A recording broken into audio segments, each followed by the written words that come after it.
how's it going? I'm Marlene. Thanks for wandering by. So today I'm going to do a month gone by video. So for the month of February 2025, I have been somewhat inconsistent with month gone by. This is the video where I talk about my practice from the previous month and sort of reflect on what I've been working with and gotten up to. I've like played around with the format of this video, and then I got like tired of doing these. It's just a mood thing for me. Like sometimes I'm feeling like being reflective. Sometimes I'm just like ready to move on into the next month. Sometimes I want to talk about like the other like tarot adjacent things that I've been doing or give life updates and things like that. And sometimes I'm really just wanting to talk about the decks, and that's how I'm feeling right now. So we're just gonna I'm giving myself so much freedom to just do what I want to do in 2025. That's I don't know, it's not the word of the year or phrase of the year. I'm just sort of I'm just doing what I want to do. And today I want to reflect on the tarot and oracle decks that I worked with in February 2025. So we'll just go ahead and do that. I have my pretty Kawiko brass pen here, and I did my nails. I'm trying out like something different. I'm trying out different colors. I don't usually do like light nudes and pinks and stuff, but I don't know. What do you think? I got some new nail polish. I can show that off another time as well. So without further ado, let's just talk about the decks that I worked with, and yeah, we'll just have a little bit of a hangout and a chat. So let's go. So I've got these two decks that I want to talk about. I used these two decks the least in February, but I just kind of want to call back to, just for my own sake, if not, if you guys find it interesting too, that's awesome. But I started a thing where I did a prompt jar, like a TBR jar. I borrowed this idea from BookTube, and oh my goodness, this jar top is it's not cute. It's got like a little schmutz on it. Okay, hold on. This is the jar of prompts that I created with your help. You guys were you brought it. And so I used this to help me pick out the decks that I was going to work with here in February. And I followed to that. I did grab a couple of other decks beyond the ones that I picked from the TBR jar, and I'm definitely going to be doing this again in March. So look for that video coming out soon as well. So we did, and now I can't for the life of me remember what the prompt was that led me to pick these. But if you're interested, I'll try to remember to link that video down below. I've been really bad about the links in the description box lately, so sorry about that. But anyway, let me just talk about these decks. I cannot remember the prompt that led me to these, but I remember that I was really excited about it because I've been having a really rough time personally with my partner being ill and work stuff, and it's just been a very heavy beginning of the new year. So getting a prompt that led me to pick these two decks was really fun. And it turned out though that I didn't end up using them all that much. So let me talk about the oracle deck first, because I thought I was going to pair these, and I didn't really pair them. What I ended up doing was, on occasion, using the Blooming Lovelies. This deck is so funny. It's so weird. Look at the backs. Well, I guess it's like that. Yeah. It's this very whimsical, very funny, it's very whimsical, very funny, really bizarre, absurdist, but I don't know, it's very heartwarming too, and also kind of existential. And I didn't use it all that much, but when I was really needing, I got this card, when I was really needing to just this guy was upside down. When I was really needing to just like brighten my mood and or like get myself like from one moment to the next, like to be able to like get myself going to work or to, do the things that I needed to do for my family or just like, even for myself. This was a deck. A beetle has better places to be.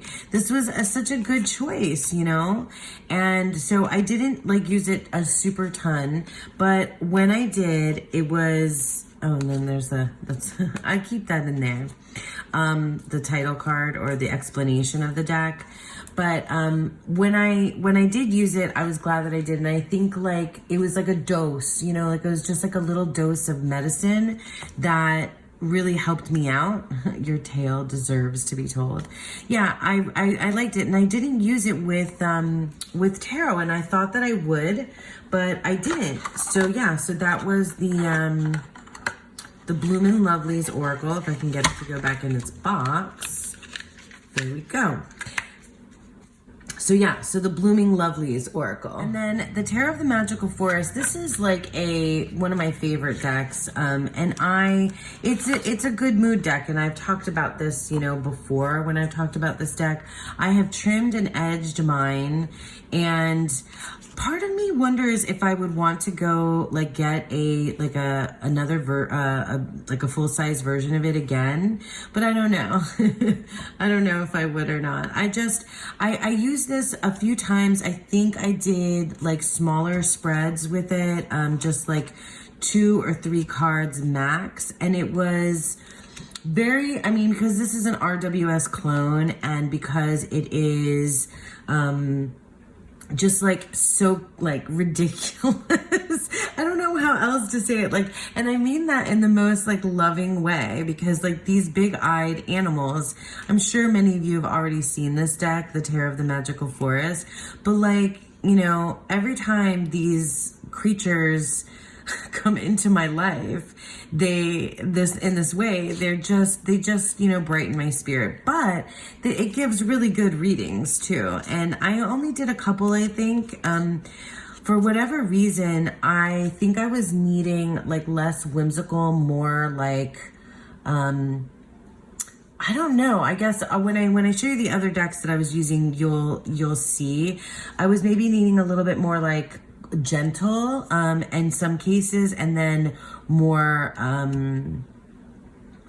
kind of, I don't know what the word is, gentle. I guess gentle is the word, like soft.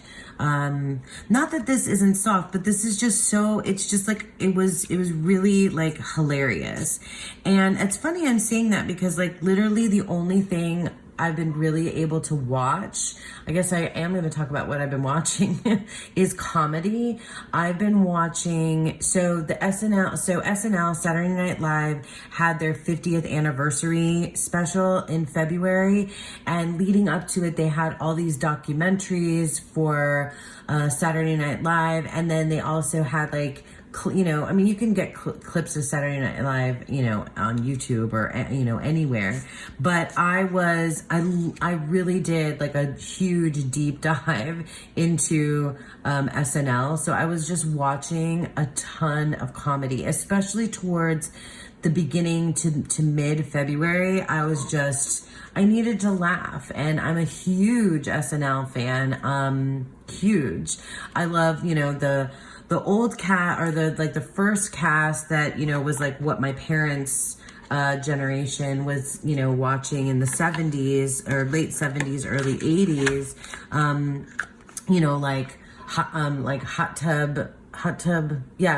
Celebrity Hot Tub, the James Brown one with Eddie Murphy, and like those original, Gilda Radner and Chevy Chase, Dan Aykroyd, John Belushi, like that whole first cast. But my cast was like like when I was a preteen and like, teenager. So the Phil Hartman and Kevin Nealon, Norm Macdonald, like that kind of cast, but also Mike Myers, Dana Carvey, Will Ferrell was like later on. But I love SNL. I'm a huge fan, and I was watching tons of comedy. And I guess I'm saying that like alongside the Terror of the Magic Force because this is for me like a funny deck, a humorous, comedic kind of take on the tarot, which I think is appropriate, I think is appropriate on occasion. But like I said, I didn't really use it that much. It was really straightforward and funny, and like it helped, and it did the job, it did the job. But some of these other decks were a little bit more like utilitarian for me, and like served kind of a different purpose. So again, let me talk about some of the other decks that I use. Okay, so the Future Ancestor Tarot is an indie deck, and this one also, the prompt jar, the TBR tarot jar, picked for me as well, and I was really glad that it did. I thought I was gonna pair this with a couple other decks, and I didn't really. So with this deck, I did like big spreads. I did Celtic Cross. Like that's what I was doing with the Future Ancestor Tarot.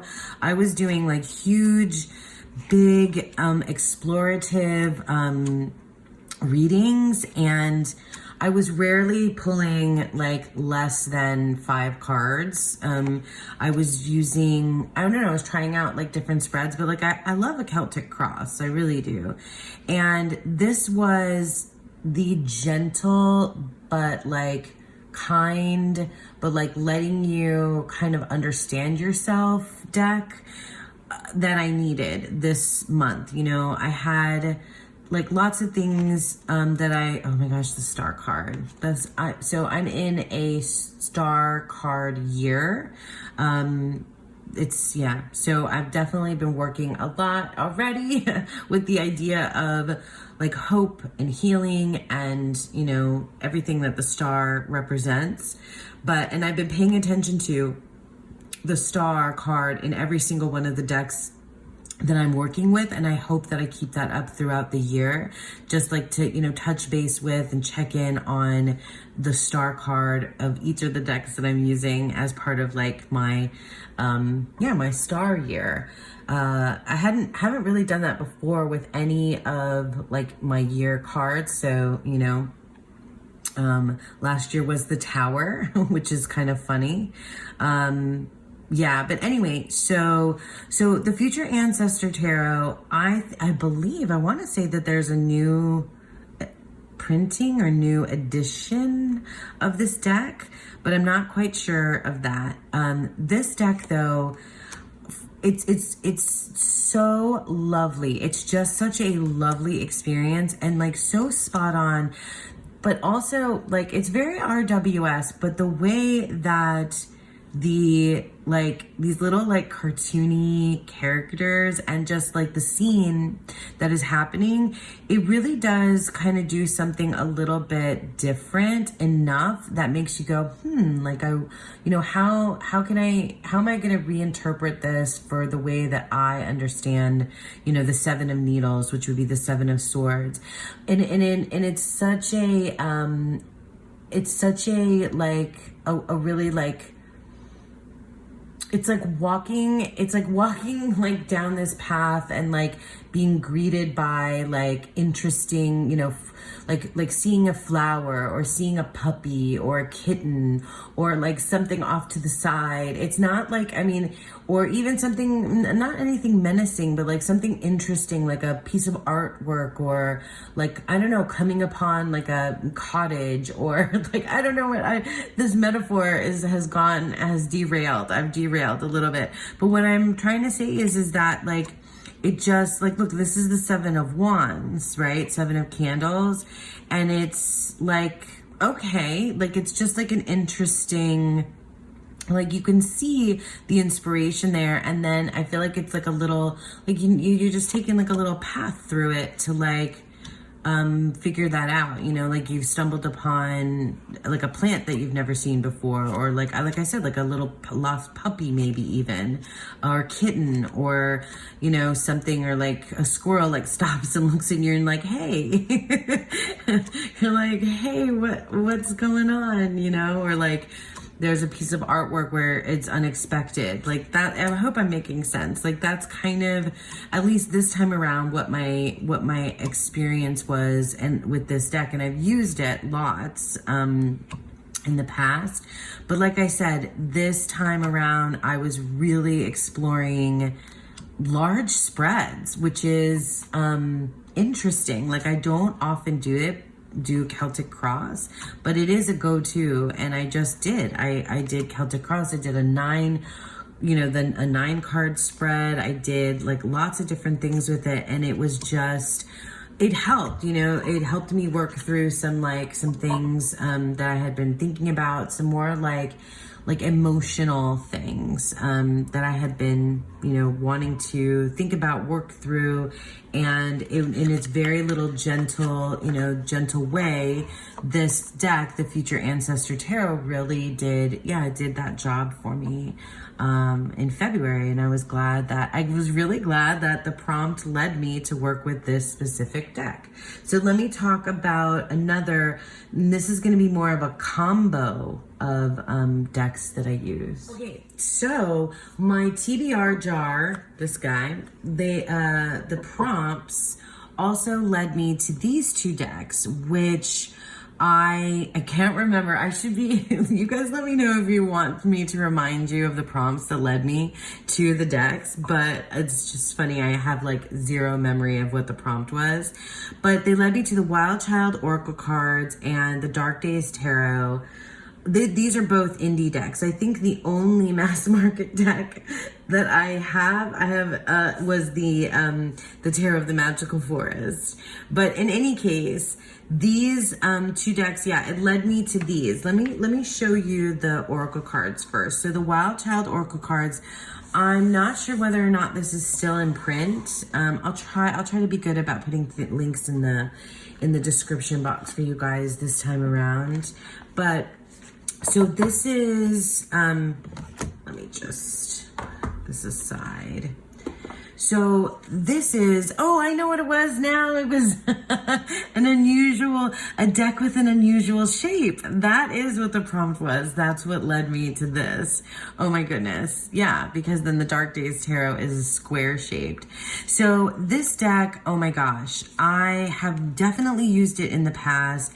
It's such a cool deck. I love the illustration. My big beef with it is these Roman numerals, which is come on, we do not need these Roman numerals taking up half the space of, can you see that? Half the space of where the keyword is.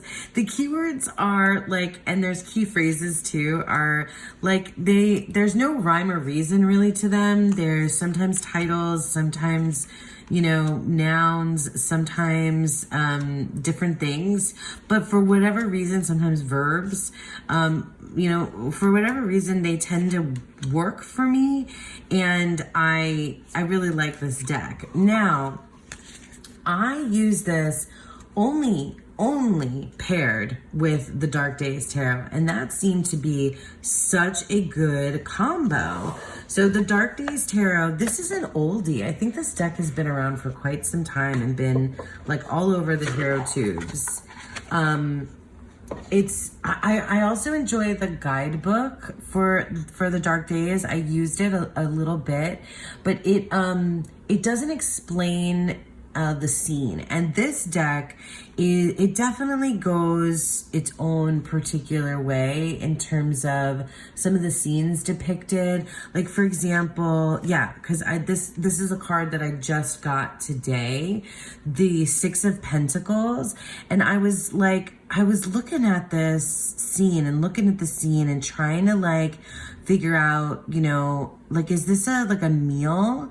Are we these pentacles, are they representing plates with aroma? Is that the smell or the heat coming off them? That's a stove, right? Or are they working on something and they're just going through I don't know, cooking together or eating together, or so I looked it up in the guidebook to see what the guidebook had to say, if it explained anything about, the depiction. And it really, it didn't really give an explanation, but I really like what it has to say about the Six of Pentacles. So it says the Six of Pentacles is a card representing being in harmony with your blessings, because what is flowing into and out of your life is in balance. You feel grateful for your bounty, but not grasping of it. This means you are pulled to share, to be charitable, kind, generous, philanthropic. Be wary of wasting or giving away what you do not have. So I like that ending part, especially the be wary of wasting or giving away what you do not have. I always think of the Six of Pentacles as like a push-pull, give-take. I don't necessarily always see it as like charity, but more like it's like a give and take. And I know it's in the realm of, earth, right? So it's like those physical things, but time feels like that to me as well. Anyway, but this depiction was really interesting because of these, it's like the sharing of, a meal, it feels like, or the sharing of this thing that's like I don't know, like warmth. I don't know. There just feels like there's a lot of warmth and stuff in this depiction. I just thought it was really interesting. It's just really interesting take. Oh, that's so funny that the Ten of Cups is right underneath it. And it is like literally at a table with actual food. That's so interesting too. So I really like both these decks together.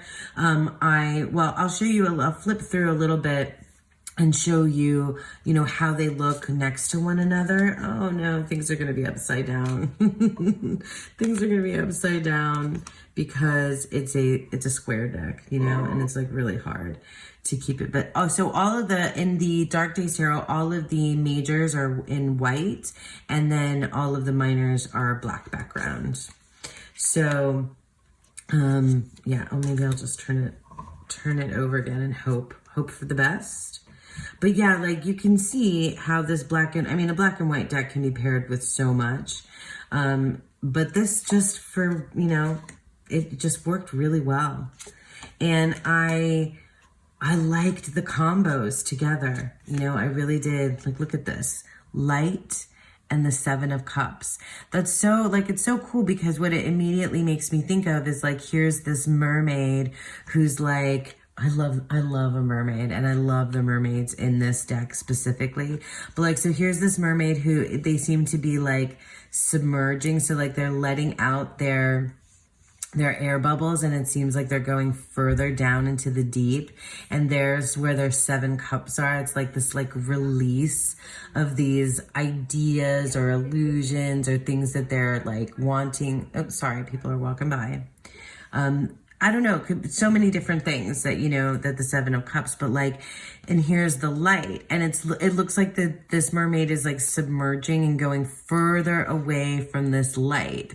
So maybe, so I could look at this and be why are you going away from that source? You need to, you're spending all this time, daydreaming with these little bubbles, but you're going too far away from the source of light, from illumination, from what you need to see, what you need to see, or perhaps what would give me a catalyst for what I need to feel, or which feeling I need to pluck from these cups, which bubble do I need to pop, right? And I can't see it because I'm submerging myself too far. But yeah, and this is so coming bursting through with so much light. But I did a thing pretty much the majority of the time that I was using these two decks together. I either did that side by side dealy, or I did 3 cards from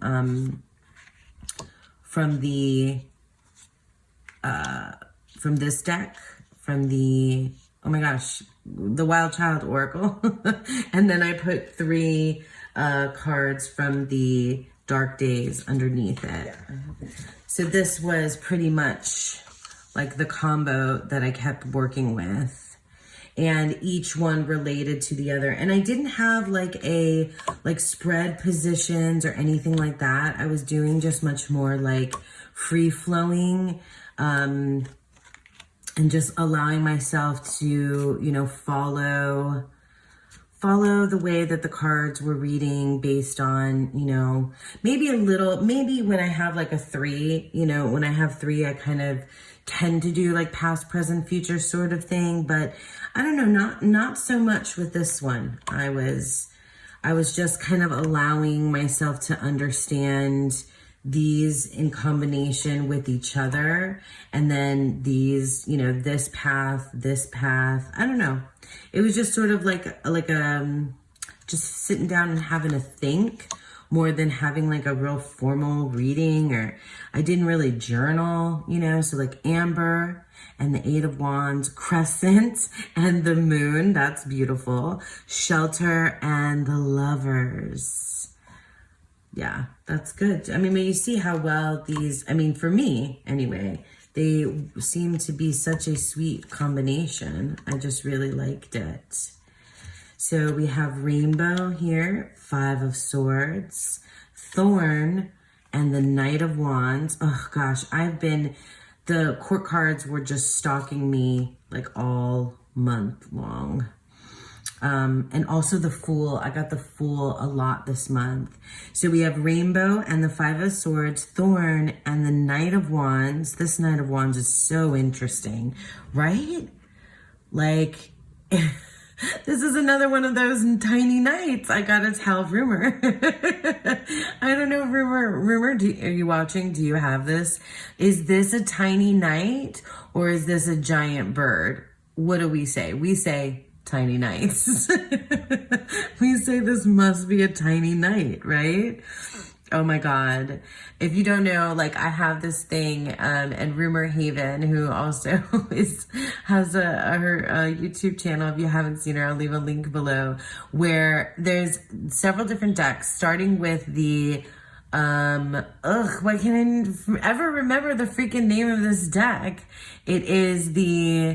My gosh, my memory. It is the Modern Spellcasters Tarot. The Modern Spellcasters Tarot also has knights next to animals, and they're like, you know, the same size. So is it tiny knight? Anyway, that's, but this is just really cool because who is propelling, you know, this movement forward, right? And, it's just really cool. So, and then here we have, so Thorn, and the Knight of Wands, and then Opportunity and Temperance. Look at this Temperance card. That's so cool. Yeah. Proportions in this deck are really just like everywhere, right? So we have this huge entity that's like a Mother Earth kind of figure, right? And they're like, moving this, you know, mixing this, water, rainbow, who knows what that liquid is. Are there like things inside it? Is that like a little fish? Oh my gosh, that's so cool. But yeah, I mean, I had a really good time with these decks, and it felt more like this was not like, I wasn't asking any specific questions when I was working with these two. It wasn't like, it was just sort of like a meandering kind of spiritual, you know, emotional, mental, like all kind of hitting like all those like different spaces for me. It was just sort of like a nice time, you know, a nice think and a nice feel. So the Wild Child Oracle cards and the Dark Days Tarot, I definitely loved using this pair here in the month of February. Speaking of my friend Rumor Haven, I wasn't planning on using this deck, and then I was chatting with Rumor, and I just felt like pulled to it. And so this is a Fool for Tarot, which is a deck created by Rumor Haven that kind of follows the story. Here's the title card. So Fool for Tarot. It follows the storyline of the character Spike from Buffy the Vampire Slayer, and so draws on that character's story arc throughout the run of the show.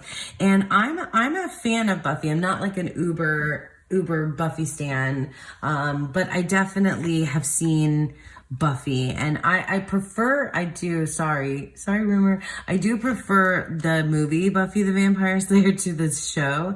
But this deck, so it's okay, she's so brilliant. The entire guidebook are poems. And so the majors have a long poem each, and then the minors have more of a line that kind of adds up together for like a poem for the whole suit, kind of.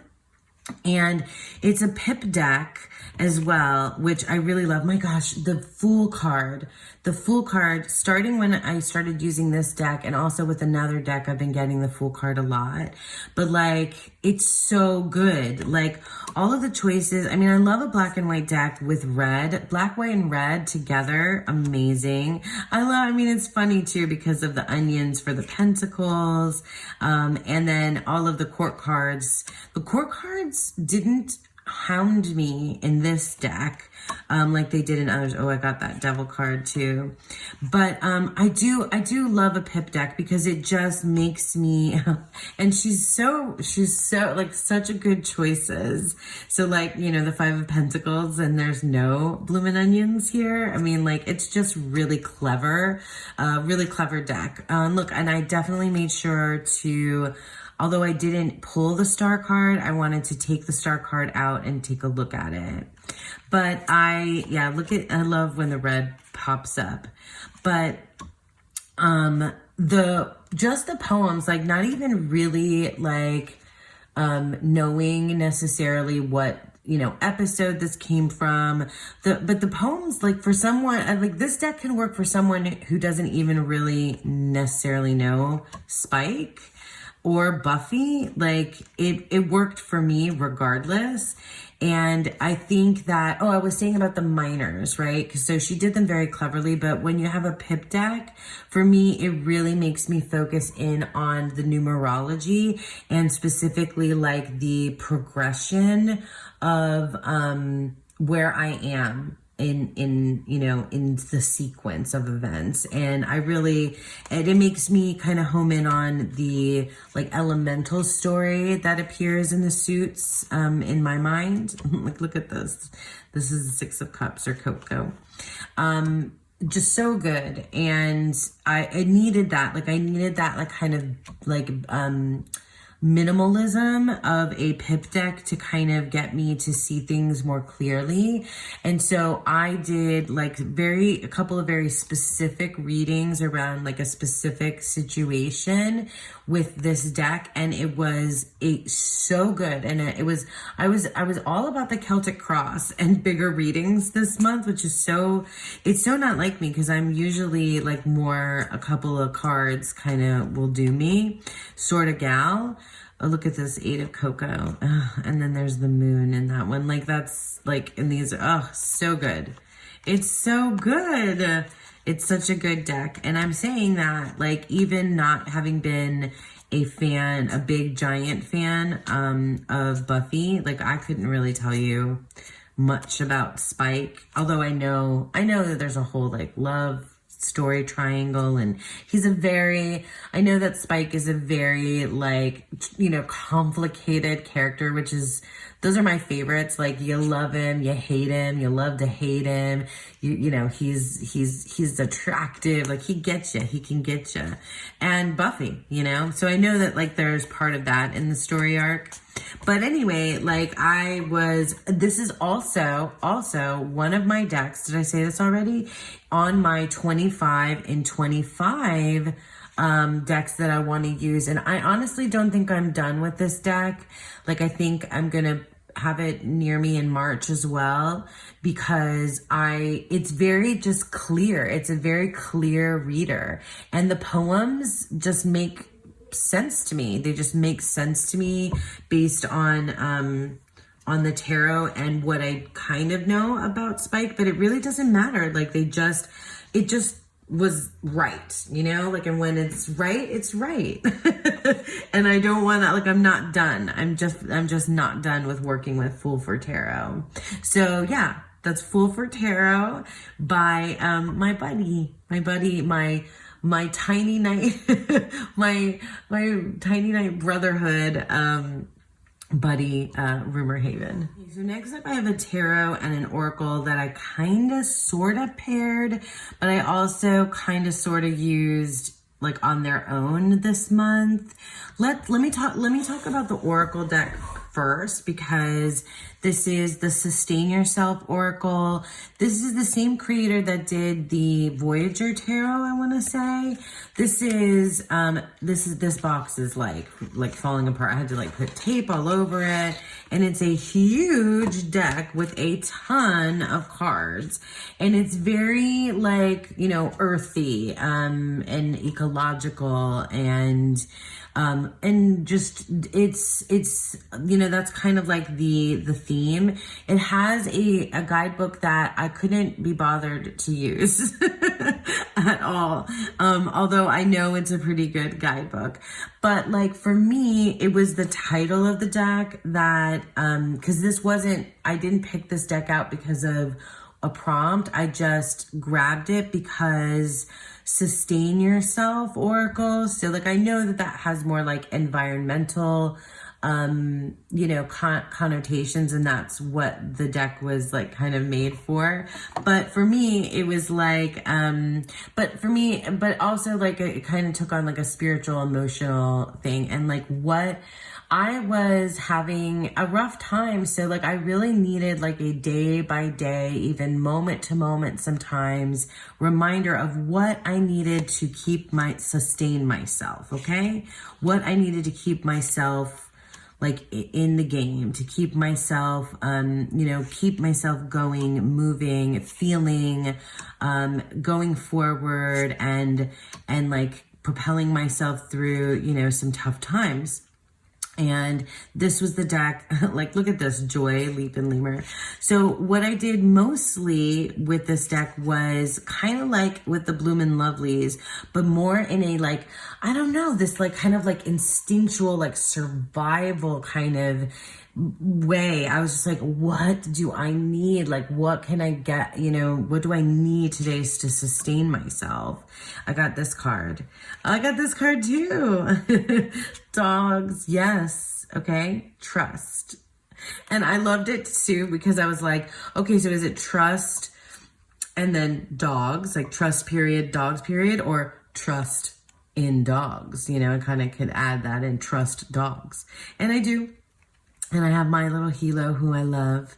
But yeah, so like this is a cool deck. It's different, you know. It's kind of like this kind of old school kind of flavor with the, you know, I guess like photo and design, and like it's like paper though. Like this deck is like, you know, but still it's a little bit of like, you know, photo collage kind of going on here. That seems a little bit more like old school type.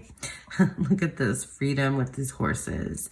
It was just cool. Like it was a cool deck. I enjoyed using it the way that I did.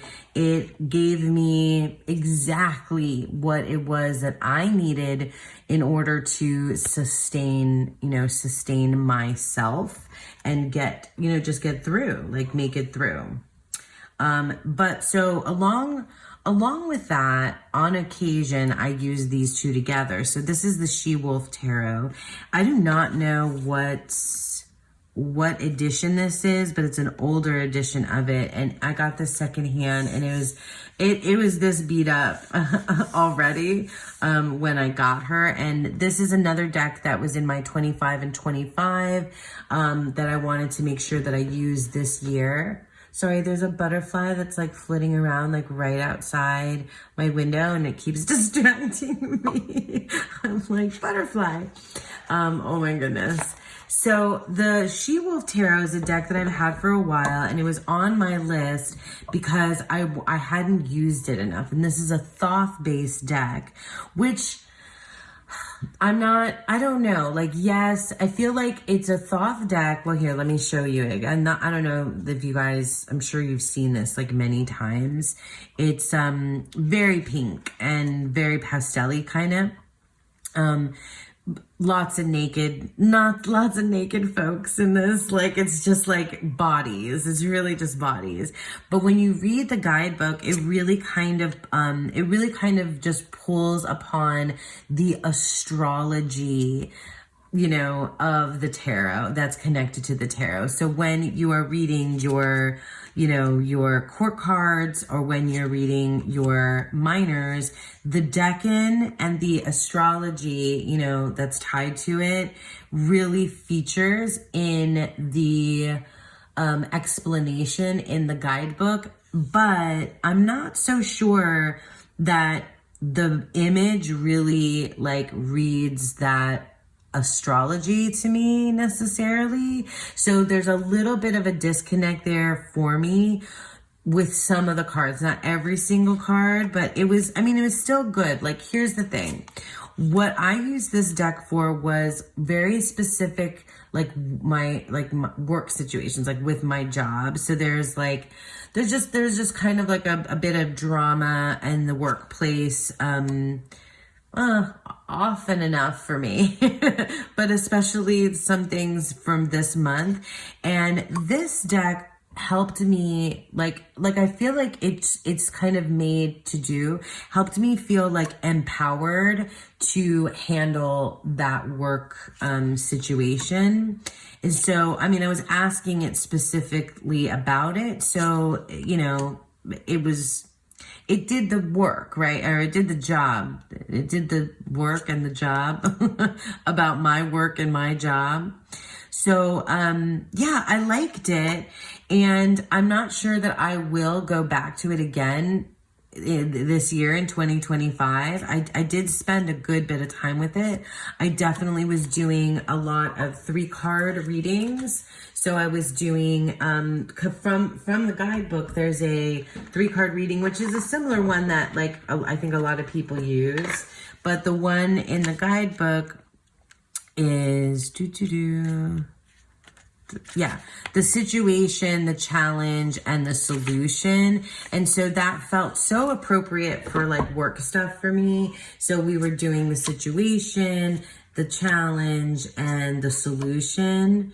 And then on occasion, I would, throw in a kind of here on the side, a oracle card that was like, okay, the situation, the challenge, and the solution, and then like how you're getting, how you're really getting through this. I love this card for the, for the Empress, the Divine Feminine. I do see, like, I really do appreciate like the thothiness here, the I like these colors. I do really like the imagery. I just don't necessarily think that I'm seeing what they're saying in like the connection for, of them in the guidebook. I think I messed up my flow here, if that makes any sense. And I'll put a few more here of these guys, but you know what I mean? So like, for example, let's take the 2 of Wands, which is Mars and Aries, if you're looking at the decan. And so the 2 of Wands here, let me move these guys out of the way. And we'll just focus on one card, right? So the 2 of Wands, and we'll read from the guidebook. So you can see, like, for those of you that have been with me for a bit, you know that the tarot and astrology is something that I've been working on and learning about now for a couple of years. And the decans especially are really important to me. So the 2 of Wands is, and it says Mars and Aries, and then it gives you keys: power, authority, determination, motion. So this is dominion. right? Mars in Aries. And I guess, I don't know, the Mars and Aries coming together here. I guess the smoke, maybe that's more the fiery aspect of it. You've got your horns here. Yeah, I guess those are the ram's horns. I don't think I pulled this card specifically this month, so I haven't really thought about it. But let's read what they say. So, artwork illumination. A woman begins her odyssey far beyond roads or civilization. Ram horns, Aries, line the sky. So this is like very much tuning into the astrology. There is a reflected world, both upright and upside down, and a threatening sky far beyond. So for me, that threatening sky is like that Mars kind of aspect. The dizzying effect of this work points to the fertile energy in chaos, seedling potential in all. I don't know what that means. There is a reflected world. I guess so that's the two aspect, right? The two is what we're leaning into there. The reflected world, both upright and upside down, and a threatening sky far beyond. The dizzying effect of this work points to the fertile energy in chaos. I don't know if that means, this sentence is throwing me off. Seedling potential in all. Okay. I don't know if that like makes sense to me for Mars and Aries. So, but I do appreciate that some of Mars and Aries is in there. Light. From the quiet manifestation of the Ace of Wands comes the first step out of the gate. So this feels more like sequential numerology, less astrology. We are off. We have determined our course, and although we may not know exactly where we are going yet, we have enough internal authority to say, I've got this.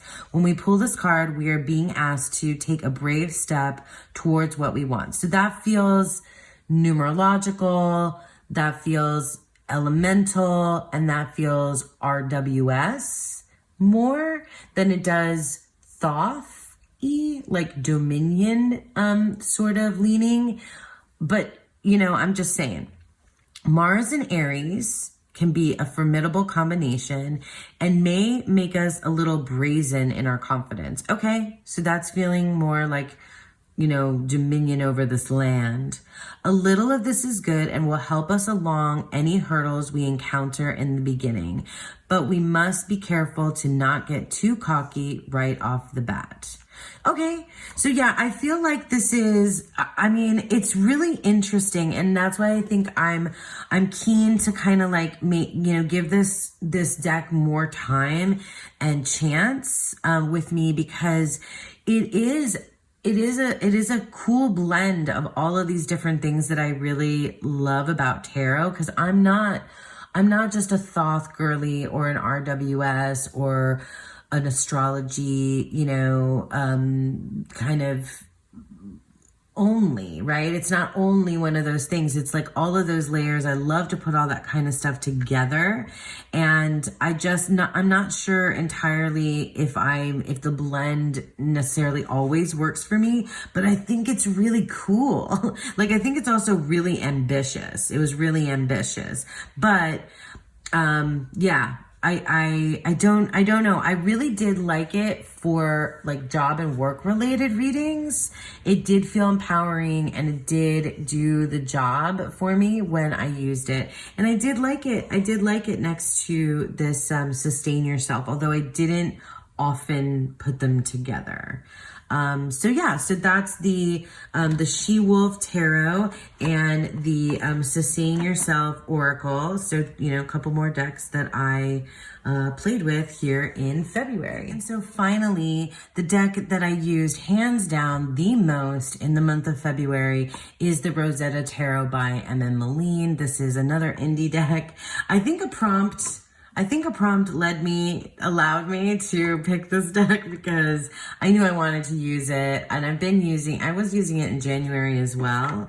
I am obsessed with M.M. Moline decks, and it's so funny because I never thought that I would be. I really didn't. I don't know now, like it's a toss-up if I prefer this to the Tabula Mundi, and then I'm going to be using her latest deck, here in March. But There's something about this. It's a Thoth. I mean, I'd say this is more Thothy than a lot of Thoth inspired decks that I have, which is funny. Say that 10 times. More Thothy than the other Thoth inspired decks that I have. And it's just a good time. Like, it reads beautifully, so beautifully. Oh, there's the star. I love this version of the star.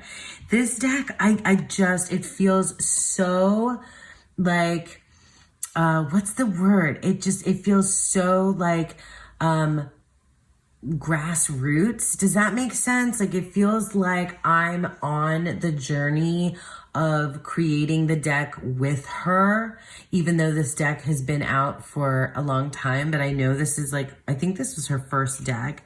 I just always feel like it just feels so inspiring. Like, I feel like the learning and the time and everything that went into this. And also the guidebook is phenomenal. Like, and you don't have to purchase the big guidebook. This deck was given to me as a gift from a lovely viewer out there who's like just a sweetheart. So thank you. You know who you are.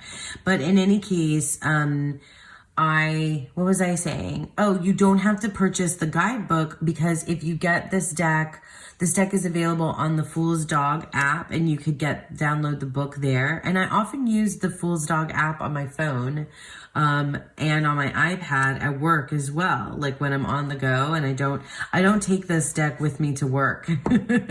I want, like, I should probably get like another version of it so that I can take it with me, because I adore this deck, and I use it for freaking everything. Oh my God, the Knight of Cups was so after me this whole month. The Knight of Cups was like such a reoccurring character, and the Knight of Discs too, but more Knight of Cups. I just like adore this deck so much. Okay, sorry. I have some upside down cards in here, but I used it, like I said, for everything, like daily draws, 2 card readings, 3 card readings, bigger spreads, but like, it was just my go-to. I did readings for other people, with this deck as well, which was fun, because I don't often use Thothy decks for readings for others, but I did for my partner. And it's just so good. Like, it's such a good time. And it feels so like a home base type of deck to me now. Yeah, I think for me, this one it has a completely different feel than the Tabula Mundi. Although you feel the M.N. Moline in it, in both of them. But I mean, you've probably seen this deck lots. I love this Lust card. And I love the write-ups. I absolutely love the guidebook. And I love the places where she veered. Like, you can see, in the 3 of Discs and the 6 of Discs, this veers from the Thoth, and she does. Oh, the Queen of Cups I got also. I love this Queen of Cups.